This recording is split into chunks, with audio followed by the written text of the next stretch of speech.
Well, that's all the quotations and exhibits that time permits, which is in a way unfortunate because the examples I've used so far have been slightly top-heavy with Republicans. If I had more time, I could balance it out and then get everybody mad at me. But seriously, ladies and gentlemen, it's just as easy to find the sentiments expressed here within the top ranks of one major party as it is the other. The grand design has absolutely nothing to do with partisan politics. These men aren't nearly as much Republicans or Democrats as they are world politicians. They've got bigger things to occupy their minds than mere party labels. To them, partisan politics is only a game to amuse the masses who crave the showmanship of big national conventions, the excitement of partisan campaigns, and the satisfaction of casting a vote in the illusion that somehow they're really helping to decide the important issues of the day. People talk to me about, the issue of Republican versus Democrat, as if they don't get it. And I say, look, here's the way you get it. It's organized crime. All you do is you call the Republicans the Genoveses, and you call the Democrats the Gambinos. The people at the top, they treat it like a crap game, like it's their crap game, like they're making lots of money. Occasionally, somebody at the table shoots each other, but the moment anything threatens their crap game, they all unite to protect it. They're both controlled by the same financial, economic, and corporate interests. But with precious few exceptions. For the past 2 decades, the American voter has had to make his choice between Grand Designer A and Grand Designer B. It's always a source of amazement to me when I hear someone criticize our leaders for being confused in the area of foreign policy, of reversing their position, of bungling the job and not having any long-range goals. These men are not bungling the job. They're acting in accordance with a definite, well-thought-out plan, and they've been executing that plan with brilliant precision. We may or may not like the plan, but let's not kid ourselves into thinking that there isn't any. Now, I, for one, don't like the plan, and you may wonder why not. As you recall, earlier I said that when I was first exposed to the grand design, it seemed like a compelling argument. After all, each of these steps do seem to progress logically one to the other. So, having taken this much time merely to expound and explain a point of view which I no longer accept, I think the least I can do now is to offer the reasons for having changed my mind and to expose what I consider to be the fatal flaws.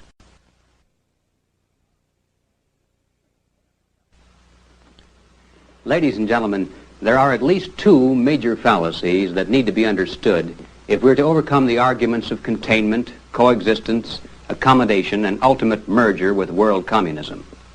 First of all, the premise behind these arguments is wrong. And you can't do much with a piece of logic if you start out with a faulty premise. The premise underlying the grand design is this. If all-out war should develop between major powers today, well, stop right there, because we've already passed it. Back up all the way to the very first word, if. If. Ladies and gentlemen, when are we going to get it through our heads that all-out war is being waged against us right now, and has been for a long time? And by all-out war, I mean total war, not just military war. We're so used to thinking in terms of the old-fashioned concepts of warfare, in which the primary weapons were guns and bombs, we fail to realize that for the first time in history, we're facing an enemy that has mastered the concept of total warfare. World War III that rages around us right now is a political war, an economic war, a psychological war, a spiritual war, and a military war. But the military aspect is the least important of all. The only way that military strategy plays a role in the communist blueprint is in the form of guerrilla tactics, aimed at creating internal chaos and anarchy, to create the kind of conditions conducive for the quick seizure of power centers by a small group of organized and well-trained revolutionaries. That's the only kind of military strategy you'll find in the communist manuals, whether written by Lenin, Mao Zedong, or Che Guevara. And even this kind of limited military activity could never succeed without the simultaneous waging of non-military war. The communist guerrilla bands wouldn't stand a chance of succeeding in most countries without other communists operating secretly among the people to create the appearance of popular support, operating within the communications media to generate propaganda, and operating inside the government itself to create the necessary corruption, bickering, and apparent inefficiency to prevent that government from moving strongly against the guerrilla groups. In Cuba, for instance, almost everyone remembers that when Batista fled the country, an army of over 45,000 soldiers surrendered without a fight to only about 1,800 revolutionaries under Castro. But very few people were aware that the general who surrendered these forces was himself a member of the Communist Party in Cuba, a perfect example of the non-military strategy of infiltration and treason producing an apparent military victory. The favorite weapons of communist conquest are not engines of mass destruction in the hands of soldiers wearing a recognizable uniform. They are instead propaganda, the slanted view of history, the preaching of hatred to incite civil disorder, the tactics of internal subversion, treason, blackmail, the smear, political assassination, all committed by soldiers who wear no uniform and who claim to be loyal citizens of the target country marked for conquest from within. This is how communism has spread across the globe, not with invading armies or bombs, and it's extremely unlikely that they'd abandon this non-military strategy, which has been so effective for them right at the zenith of their success. Now, without a doubt, the bomb is the most powerful weapon in the communist arsenal, but it's as a psychological weapon, not as a military one. The Soviets have gained more by using the bomb as a psychological weapon than they ever could have using it as a military weapon.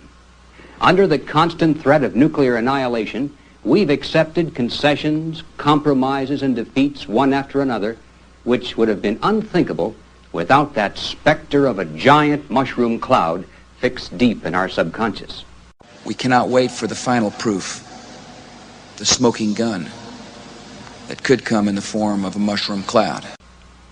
As a matter of fact, the bomb, as a psychological weapon, is being dropped on the American people every single day.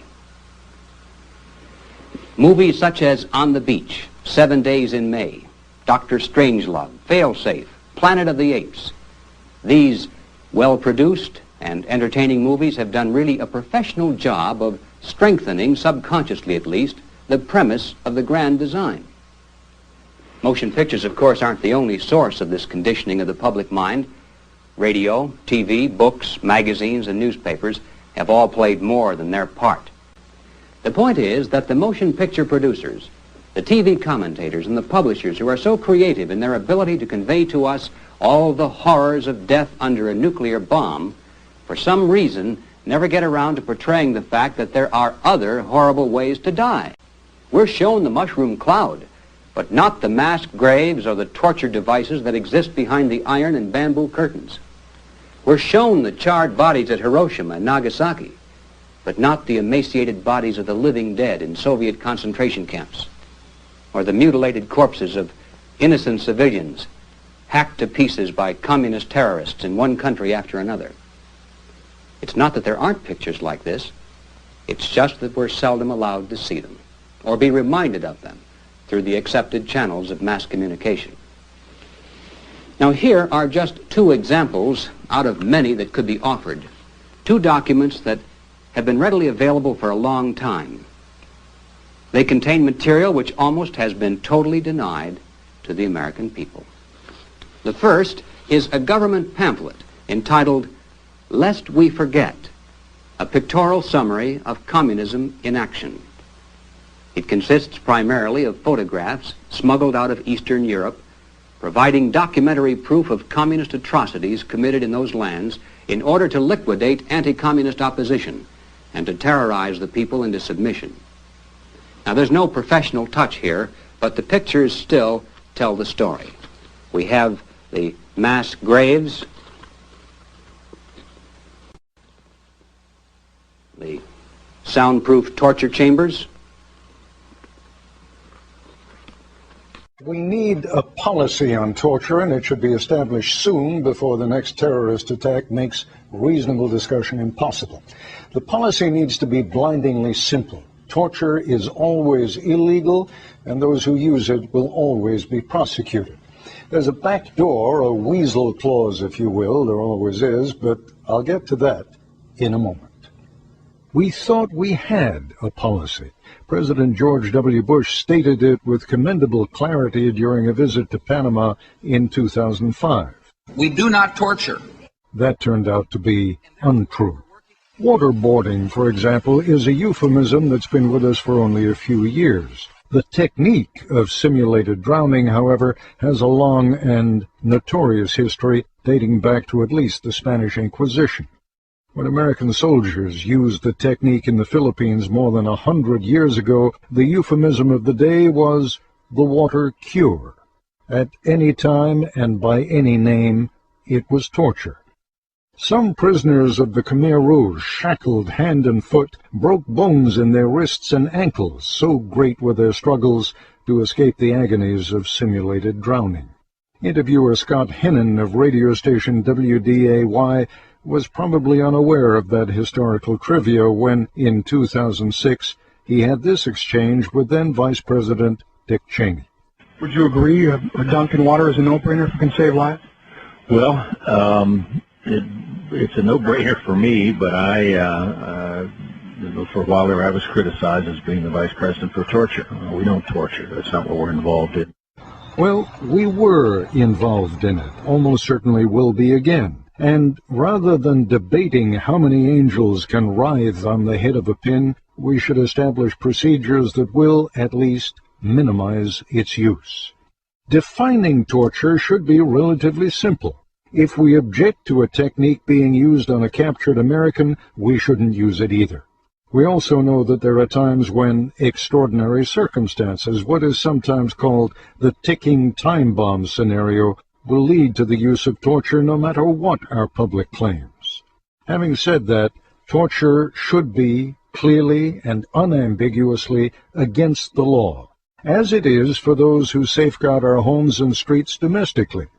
Cases are thrown out of court because essential evidence was extracted under duress. Occasionally, brutal cops and corrections officers are even prosecuted and imprisoned. That has not led to the elimination of torture in our precincts and prisons, but it has been a deterrent. Let those who violate our stated national principles on torture be put on notice. It is against American law, no matter where or under what circumstances it's employed, and violations of that law will lead to prison. Is it possible that a threat to national security and the lives of many Americans may, at a subsequent trial, be determined to have justified the wisdom of that law? May a presidential pardon be warranted?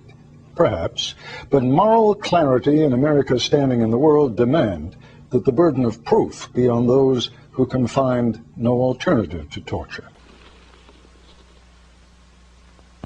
And I guess you'd say they would be the pitiful victims of a deliberate program of mass starvation.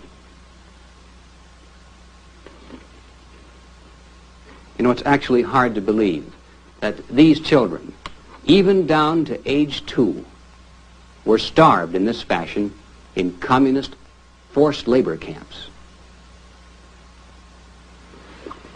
Well, now the other example is this pamphlet entitled On the Morning of March 15th. And it consists of photographs and factual descriptions of the results of a communist terrorist raid in northern Angola on the morning of March 15, 1961. Over 200 Europeans and 300 Africans were murdered on that one day alone. Over 50 widely separated places along a 400-mile front were attacked almost simultaneously. In most places, every man, woman, child, and infant, every living creature, even the cats and the dogs, were killed in the most brutal and sadistic manner imaginable.